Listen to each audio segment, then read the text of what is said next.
ગીર સોમનાથમાં સિંહની હત્યાના પ્રયાસનો મામલો। આખરી વન વિભાગ દ્વારા સિદ્ધિ સિમેન્ટ કંપનીના કર્મચારી વિરુદ્ધ ગુનો નોંધ્યો। રાજકીય નેતા દ્વારા કંપનીના બચાવ માટે વન મંત્રી સુધી ધમ પછાડાની ચર્ચા। સૂત્રાપાડાના મોરાસા ગામે માઇનિંગ વિસ્તારમાં બની હતી ઘટના। રાત્રિના સમયે સિંહને લોડર મશીન વડે કચડી નાખવાનો કરાયો હતો પ્રયાસ। હિંચકારી ઘટનાના વિડીયો વાયરલ થતા વન વિભાગ હરકતમાં આવ્યું હતું। રાજકીય દબાણના કારણે ગુનો નોંધવામાં વિલંબ થયાની ચર્ચા। વન વિભાગ દ્વારા પાદરુકા ગામના વિજય જખોત્રા નામના ઇસમ વિરુદ્ધ ગુનો દાખલ કર્યો। વન્ય પ્રાણી સંરક્ષણ અધિનિયમની કલમ 216, 236, 237, 9, 39, 50, 51 મુજબનો ગુનો દાખલ। રિપોર્ટર જગદીશ આહિર, ગીર સોમનાથ। મારું નામ Khimanandbhai Devsibhai Pampaniya, range forest officer, Veraval normal range Veraval.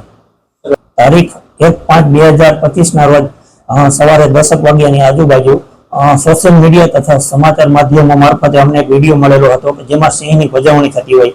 જે વિડીયોની ખરાઈ કરતા સદરનો વિડીયો સૂત્રાપાડા તાલુકાના મોરાસા ગામની અંદર આવેલી જે સિદ્ધિ સિમેન્ટ ફેક્ટરીની માઇન્સ આવેલી છે એ માઇન્સની બાજુમાં માઇન્સના રસ્તા ઉપર વડના ઝાડની બાજુમાં આ વિડીયો અથવા તો ઘટના બનેલી હોય એવું સ્પષ્ટ જણાઈ આવેલું। બાદ સિદ્ધિ સિમેન્ટની જે અધિકારીઓની પૂછપરછ કરતા સદરનો વિડીયો વર્ષ દિવસ પહેલા અથવા તો એની આસપાસની સમયમાં બનેલો હોય એવું જાણવા મળેલું અને તેની અંદર સિદ્ધિ સિમેન્ટના કોન્ટ્રાક્ટર મારફત કામ કરતા વિજયભાઈ લક્ષ્મણભાઈ જાખોત્રા, જાતે આહિર, રહે પાદરુકા, તાલુકો સૂત્રાપાડા, જિલ્લો ગીર સોમનાથની સંડોવણી અને એનું નામ આવતા કાયદેસરની કાર્યવાહી કરી ગુનો દાખલ કરવામાં આવેલ છે।